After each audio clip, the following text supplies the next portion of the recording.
नेपाल में तख्तापल, पीएम ओली का इस्तीफा। नेपाल में भ्रष्टाचार के खिलाफ युवाओं के प्रदर्शन के बीच प्रधानमंत्री केपी शर्मा ओली ने अपने पद से इस्तीफा दे दिया है। जानकारी के मुताबिक राजधानी समेत पूरे देश में बढ़ते विद्रोह के कारण पीएम केपी शर्मा ओली ने इस्तीफा दिया है, जिसे राष्ट्रपति की तरफ से स्वीकार कर लिया गया है। वहीं इससे पहले हिंसक विरोध प्रदर्शन को देखते हुए पीएम ओली ने सर्वदलीय बैठक भी बुलाई थी। दूसरे दिन भी आगजनी से मची अफरा तफरी। सितंबर की उमस भरी सुबह को हजारों लाखों नेपाली छात्र छात्राएं क्रांति की एक कॉल पर नेपाली देश भर के प्रमुख शहरों की सड़कों पर उमड़ पड़े। नेपाल का युवा भ्रष्टाचार, आर्थिक असमानता और कुप्रशासन के खिलाफ पहले ही सुलग रहा था, लेकिन सरकार ने जब 26 सोशल मीडिया प्लेटफॉर्म्स पर पूरी तरह से बैन लगा दिया तो फेसबुक, इंस्टा और यूट्यूब पर अपने सपने बुनने वाला ये युवा चिंगारी बनकर सड़क पर उमड़ पड़ा। हालांकि नेपाल सरकार ने हिंसक प्रदर्शनों के बाद सोशल मीडिया पर प्रतिबंध हटाने का ऐलान कर दिया, लेकिन इस ऐलान के बाद भी मंगलवार सुबह प्रदर्शनकारी फिर से सड़कों पर उतर आए और सरकार के खिलाफ अपनी नाराजगी जाहिर की। बता दें कि प्रदर्शनकारी नारेबाजी करते हुए पीएम ओली के इस्तीफे की मांग कर रहे थे। बता दें कि केपी शर्मा ओली और राष्ट्रपति रामचंद्र पौडेल के आवास को प्रदर्शनकारियों ने आग के हवाले कर दिया। वहीं इस दौरान प्रदर्शनकारियों ने सूचना एवं संचार मंत्री पृथ्वी सुब्बा गुरुंग के आवास में भी आग लगा दी। बता दें कि पूर्व प्रधानमंत्री पुष्प कमल दल उर्फ प्रचंड के घर के बाहर पुलिस चौकी में भी आग लगा दी गई। रोहतहट के चंद्रपुर नगर पालिका में भी आगजनी की खबरें सामने आई। आखिर हिंसा पर उतारू क्यों हुए युवा? नेपाल सरकार ने 4 दिन पहले जब नियम कायदों का पालन न करने वाले कुछ सोशल मीडिया प्लेटफॉर्म्स पर प्रतिबंध लगाया तो इतनी उग्र प्रतिक्रिया की कल्पना भी नहीं की होगी। इस पर सवाल उठ रहे हैं कि युवा आखिर इस कदर हिंसा पर उतारू क्यों हुए? कहीं सोशल मीडिया से कमाई का जरिया बाधित होना इसकी वजह तो नहीं? सोशल मीडिया पर प्रतिबंध का फैसला क्यों किया? बता दें कि नेपाली सुप्रीम कोर्ट के आदेश के बाद फेसबुक समेत तमाम प्रमुख सोशल मीडिया प्लेटफॉर्म्स के पंजीकरण कराना अनिवार्य था। वैश्विक प्लेटफॉर्म बार बार नोटिस देने के बावजूद ऐसा नहीं कर रहे थे, इसलिए सरकार ने प्रतिबंध लगाने का फैसला किया। हालांकि आलोचकों ने संचार, आजीविका और अभिव्यक्ति की स्वतंत्रता पर इसके गंभीर प्रभावों के बारे में पहले ही चेताया था। नवंबर साल 2023 के अब तक सरकार ने 5 सार्वजनिक नोटिस जारी किए, संबंधित कंपनियों को पत्र भी लिखे, पर मेटा और अन्य कंपनियों ने बार बार समय सीमा बढ़ाने की अनदेखी की। सरकार ने आखिरकार 28 अगस्त को सभी प्लेटफॉर्म से 7 दिन में पंजीकरण कराने को कहा और ये समय सीमा समाप्त होने पर पाबंदी लगा दी। प्रदर्शन के पीछे एनजीओ हामी। माना जा रहा है कि प्रदर्शनों के पीछे एनजीओ हामी नेपाल की बड़ी भूमिका रही। इसने छात्रों को जुटाने के लिए इंस्टाग्राम और डिस्कॉर्ड जैसे प्लेटफॉर्म का इस्तेमाल किया। इन पर विरोध कैसे करें जैसे वीडियो डाले गए थे। छात्रों को सलाह दी गई कि वे कॉलेज बैग, किताबें लेकर आए, स्कूल ड्रेस पहनकर ही आए।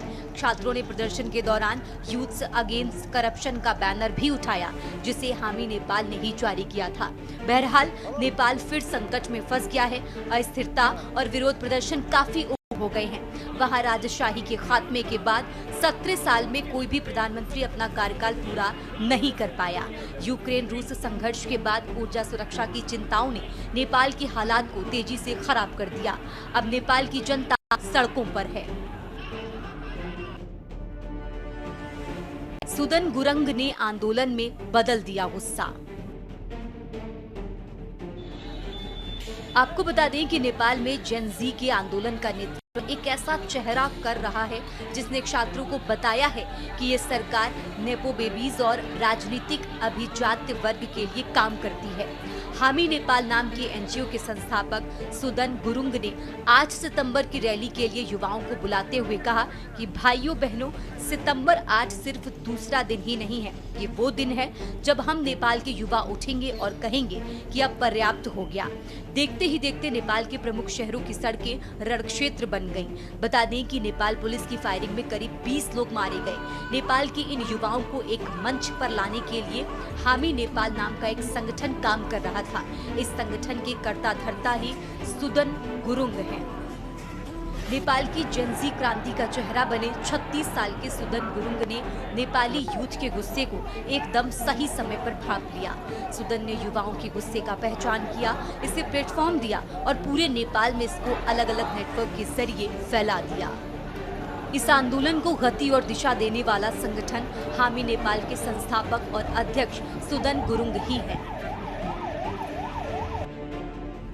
कौन है सुदन गुरुंग? सुदन गुरुंग एक युवा कार्यकर्ता और समाज सेवी हैं, जो नेपाल में हालिया पीढ़ी जेनजी के आंदोलन का चेहरा बने। सुदन गुरुंग एक्टिविस्ट होने से पहले इवेंट मैनेजमेंट में सक्रिय थे। उनकी जिंदगी पार्टियों के इर्द गिर्द थी। साल 2015 के नेपाल भूकंप ने उनके जीवन में एक नया मोड़ लाया। इसके बाद उन्होंने मानवीय कार्यों पर ध्यान केंद्रित किया। हामी नेपाल ने उनके नेतृत्व में आपदा राहत और सामाजिक अभियानों, छात्रों और प्रवासियों के हितों के लिए काम किया। भारत की सीमा सुरक्षा पर दबाव। भारत नेपाल सीमा लगभग 1770 किलोमीटर लंबी है और ये खुली हुई है। हिंसा या अस्थिरता के दौरान आतंकियों, अपराधियों और शरणार्थियों के घुसपैठ का खतरा बढ़ जाता है। नेपाल में पहले माओवादी विद्रोह का असर भारत के नक्सल प्रभावित राज्यों तक पहुंचा था। ऐसे आंदोलन भारत में विचारधारा के प्रसार का कारण बनते हैं। हिंसा के दौरान नेपाल से भारत में हथियारों और मादक पदार्थों की तस्करी बढ़ सकती है, जिससे आंतरिक सुरक्षा प्रभावित होती है। हिंसा के कारण नेपाल के नागरिक भारत में शरण लेने आते हैं, विशेष रूप से बिहार, उत्तर प्रदेश, उत्तराखंड और सिक्किम के सीमावर्ती इलाकों में। प्रवासियों के कारण स्थानीय संसाधनों पर दबाव बढ़ता है और रोजगार, स्वास्थ्य और शिक्षा पर असर पड़ता है, जिससे स्थानीय लोगों और शरणार्थियों के बीच संघर्ष की स्थिति पैदा हो सकती है। नेपाल के हालात भारत के लिए चिंता। नेपाल के ऐसे हालात भारत के लिए चिंता का कारण है। भारतीय विदेश मंत्रालय नेपाल के हालात पर लगातार नजर बनाए है। पिछले 2 साल से नेपाल को लेकर खबर अच्छी नहीं आ रही। नेपाल में लोगों का असंतोष लगातार बढ़ता रहा, लेकिन नेपाल सरकार इसको लेकर संवेदनशील नहीं थी। वहीं भारतीय विदेश मंत्रालय ने कहा कि हम नेपाल में हो रहे घटनाक्रम पर बारीकी से नजर रख रहे हैं। भारत प्रदर्शन के दौरान भड़की हिंसा में कई युवाओं की जान जाने से बेहद दुखी है। वहीं नेपाल में भारतीय नागरिकों को सलाह दी गई है कि वे सावधानी बरतें और नेपाली अधिकारियों द्वारा जारी किए गए कदमों और दिशा निर्देशों का पालन करें। भारत ने नेपाल सीमा पर अलर्ट जारी किया है। सशस्त्र सीमा बल ने सतर्कता बढ़ा दी और भारतीय क्षेत्र में अशांति फैलने से रोकने के लिए बारीकी से नजर रखी जा रही है। सीमा चौकियों पर आने जाने वालों की सघन चेकिंग हो रही है।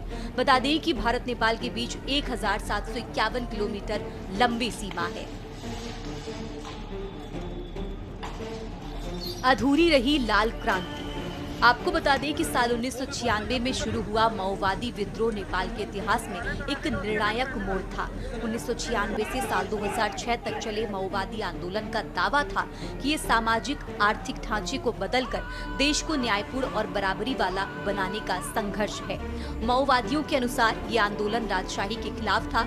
इस आंदोलन में हजारों जाने गईं। गांव-गांव में विद्रोह का झंडा बुलंद हुआ और आखिरकार शांति समझौते के साथ माओवादी मुख्यधारा की राजनीति में आए। माओवादियों ने लोकतंत्र और नए संविधान का वादा किया, जिसने ग्रामीण इलाकों में व्यापक समर्थन हासिल किया। बता दें कि 10 साल तक चले इस गृह युद्ध में 16,000 से ज्यादा लोग मारे गए और साल 2006 में शांति समझौते के साथ इसका अंत हुआ। नेपाल अब हिंदू राष्ट्र नहीं रहा, बल्कि एक गणतांत्रिक देश बन गया। सत्ता का चेहरा बदला, व्यवस्था नहीं।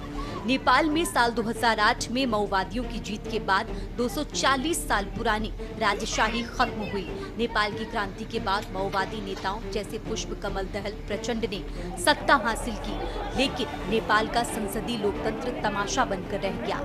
नेता भ्रष्टाचार और सत्ता के लिए तिगड़मबाजी में उलझ गए। जनता को किया गया समृद्धि, शिक्षा और स्वास्थ्य का सपना अधूरा ही रहा। आज लोग कहते हैं कि माओवादी क्रांति ने केवल सत्ता का चेहरा बदला, व्यवस्था नहीं। दुनिया का सबसे गरीब देश नेपाल। नेपाल दुनिया के सबसे गरीब देशों में आता है। विश्व बैंक और अन्य स्रोतों के अनुसार नेपाल दक्षिण एशिया में अफगानिस्तान के बाद दूसरा सबसे गरीब देश है। साल 2024 में नेपाल की प्रति व्यक्ति आय लगभग 1381 अमेरिकी डॉलर थी। साल 2025 में भारत की प्रति व्यक्ति आय 2878 अमेरिकी डॉलर है, जो नेपाल से लगभग दोगुनी है। बता दें कि प्रदर्शनकारी शुरू से ही पीएम ओली के इस्तीफे की मांग कर रहे थे। हालांकि ओली सरकार के एक मंत्री ने मंगलवार को कहा था कि पीएम ओली अपने पद से इस्तीफा नहीं देंगे, लेकिन उनके इस बयान के बाद काठमांडू में प्रदर्शनकारी और हिंसक हो गए और उन्होंने राष्ट्रपति भवन से लेकर पीएम ओली के घर पर आगजनी की। सेना भी प्रदर्शनकारियों को रोक पाने में असफल हो रही थी। प्रदर्शनकारियों ने सेना के जवानों पर भी जमकर पथराव किया था। कहा जा रहा है कि युवाओं के प्रदर्शन के दायरे के बढ़ने की वजह से पीएम ओली पर लगातार इस्तीफा देने का दबाव बढ़ रहा था और जब उन्हें ऐसा लगा कि बगैर उनके इस्तीफे के ये प्रदर्शनकारी नहीं मानेंगे, तब जाकर उन्होंने अपने पद से इस्तीफा दे दिया। आपको बता दें कि सरकार के खिलाफ प्रदर्शन कर रहे युवा मंगलवार सुबह से देश की मौजूदा सरकार की जगह अंतरिम सरकार के गठन की मांग कर रहे थे। प्रदर्शनकारियों ने नेपाल के वीरगंज में भी हिंसा और आगजनी की। स्पेशल डेस्क के न्यूज़ इंडिया।